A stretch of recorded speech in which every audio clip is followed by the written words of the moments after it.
मैं आपको एक बात और बताना चाहूँगा। अगर आपको ये जानना है कि ये जो मॉड्यूल है ये शॉर्ट सर्किट प्रोटेक्शन होता है या नहीं, तो मैं आपको ये भी बता दूंगा कि ये इसमें शॉर्ट सर्किट प्रोटेक्शन होता है। अगर कोई भी चीज़ में आपको शॉर्ट सर्किट प्रोटेक्शन पता करना है तो आप कैसे पता सकते हैं, बहुत ही इजी तरीका है। लेकिन जब आप मुझे कमेंट सेक्शन में बताएंगे तब मैं आपको एक दूसरी शॉर्ट वीडियो टाइप बना के दे दूंगा कि आपको अगर किसी भी चीज़ का शॉर्ट सर्किट प्रोटेक्शन टेस्ट करना है तो आप बिना किसी नुकसान के शॉर्ट सर्किट प्रोटेक्शन टेस्ट कर सकते हैं।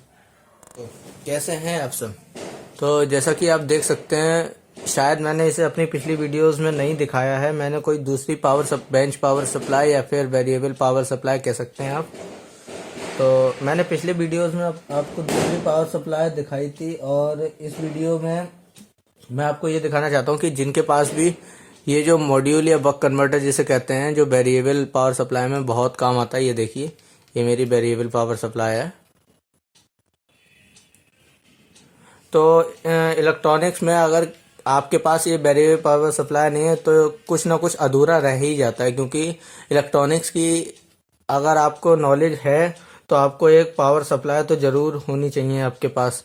तो आज मैं आपको ये दिखाऊंगा, क्योंकि मैंने ये देखा है कि अगर आपके पास वेरिएबल पावर सप्लाई है उसका मतलब क्या है। उसका मेन मतलब है आपको जितना वोल्टेज चाहिए आप उतना एडजस्ट करके उससे जो भी चीज़ चलाना चाहते हैं वो आसानी से चल जाए। पर अगर आपकी जो पावर सप्लाई है वो ही अच्छे से वर्क नहीं करेगी तो फिर ये वेरिएबल पावर सप्लाई किस काम की। तो जैसा कि आप देख सकते हैं, मेरे में एक ऐसा फॉल्ट आया है कि अगर मैं इसे 4.2 या उससे नीचे मतलब कोई भी वोल्टेज अगर मैं सेट करता हूँ तो ये वोल्टेज ड्रॉप हो जाता है मेरा, जबकि इसमें ऐसा नहीं होना चाहिए। इस देखिए, अब ये इससे नीचे नहीं जा रहा है। तो इस प्रॉब्लम का सॉल्यूशन ये था कि इसका जो ये है, ये देखिए, ये इसी में लगा हुआ था, मैंने निकाल लिया। उसके बाद ही इसे अच्छे से रिपेयर करूं। तो पहले मैं आपको ये दिखा देता हूं लगा के, तब देखिए ये वोल्टेज अपने आप ठीक हो जाएगा। तो मैं इसे अभी ऊपर ही से लगा के दिखा देता हूँ। ये देखिए, जैसे मैंने इसे लगाया वोल्टेज सही हो गया। अब देखिए,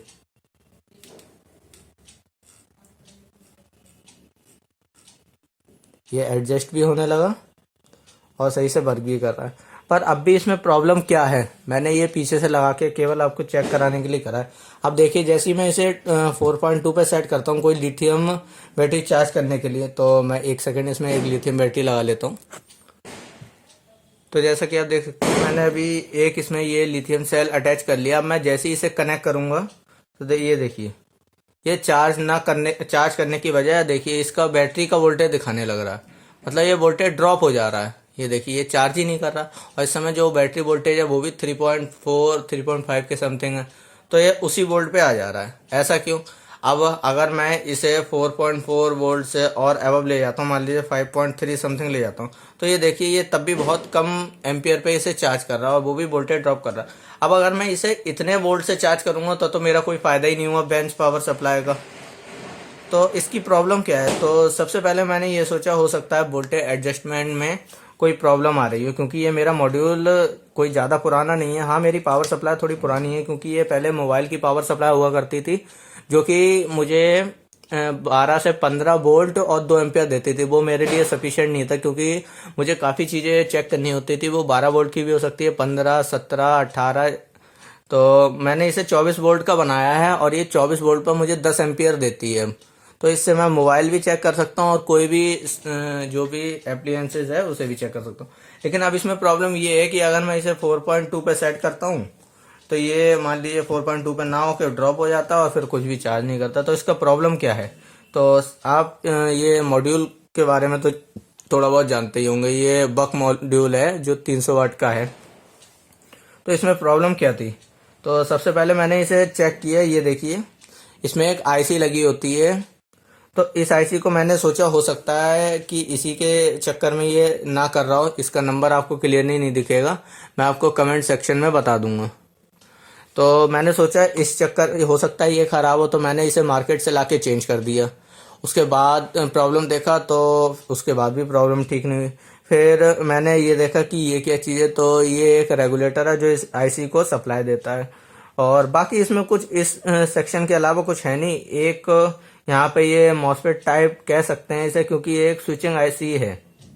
जो कि इसकी फ्रीक्वेंसी को सेट करती रहती है कि अगर आपको कम वोल्टेज चाहिए तो उसका रेफरेंस लेके ये उसी पे वोल्टेज ड्रॉप नहीं होने देती है और उसी को एडजस्ट करती रहती है। और ये आपका वोल्ट और एम्पियर को एडजस्ट करने में काम आती है ऐसी। तो अगर ये दोनों भी खराब नहीं है फिर प्रॉब्लम क्या वोल्टेज ड्रॉप होने की। तो एक बार बाई चांस मैं आपको बता देता हूँ ये मेरा खराब कैसे हुआ। ये इसलिए खराब हो गया क्योंकि मैंने ये बैटरी जब ये नहीं, एक 12 वोल्ट की बैटरी थी, उसे चार्ज कर रहा था तो उसके मुझसे टर्मिनल अपोजिट लग गया। तो उससे हुआ तो कुछ नहीं, मुझे पता भी नहीं चला। लेकिन उसके बाद जब मैंने दोबारा इसे यूज किया तो हल्का सा ये मुझे लग रहा था कि कुछ इसमें प्रॉब्लम आ गई है, लेकिन वो तब भी कम एम्पियर पे चार्ज कर रहा था। जब मैंने इसे 6 वोल्ट से नीचे या 7 वोल्ट से नीचे लाने की कोशिश करी तब ये प्रॉब्लम ज्यादा करने लगा। तो उसके बाद मैंने चेक किया ये भी चेंज कर दिए, ये भी। तो मैंने सोचा फिर अब तो ये बेकार हो गया, लाइए नया ही मंगा दीजिए। तो मैंने कही अब नया मंगाना तो इसके सब कंपोनेंट हटा के चेक करें। तब मैंने ये रियलाइज किया कि जो इसका ये आउटपुट में कैपेसिटर लगा था 35 वोल्ट 1000 mAh का, जैसा कि आप देख सकते हैं, इसे मैंने कही एक बार टेस्ट कर लेते हैं। तो जैसे ही मैं इसे ऐसे लगाता हूँ, देखिए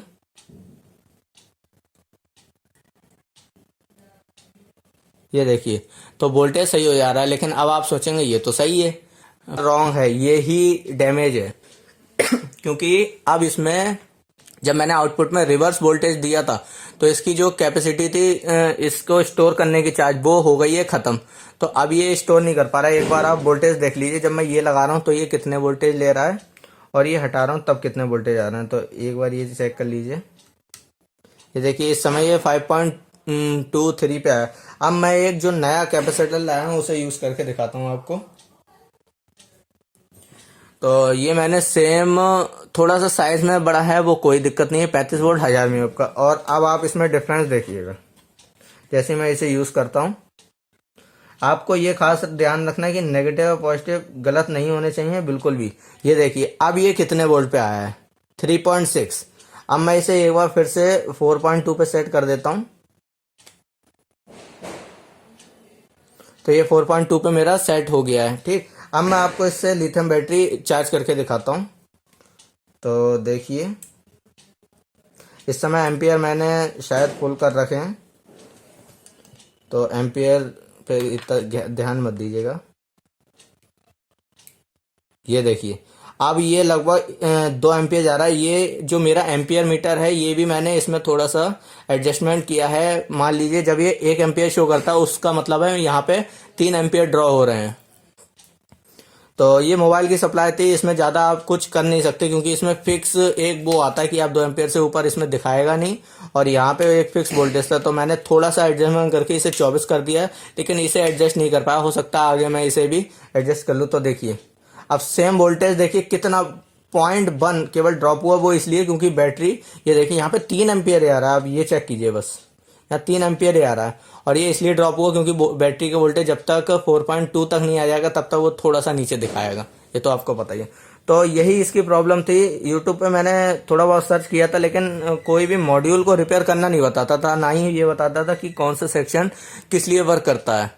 तो आशा करता हूँ आपको ये वीडियो इन्फॉर्मेटिव लगी होगी। अगर आपको ये जानना है कि मैंने ये पावर सप्लाई कैसे बनाई है तो आप मुझे कमेंट सेक्शन में ज़रूर कमेंट कीजिए। मैं आपको पूरी डिटेल बताऊंगा कि इसे मैंने मोबाइल से एक बैंड सप्लाई में कैसे कन्वर्ट किया है। धन्यवाद।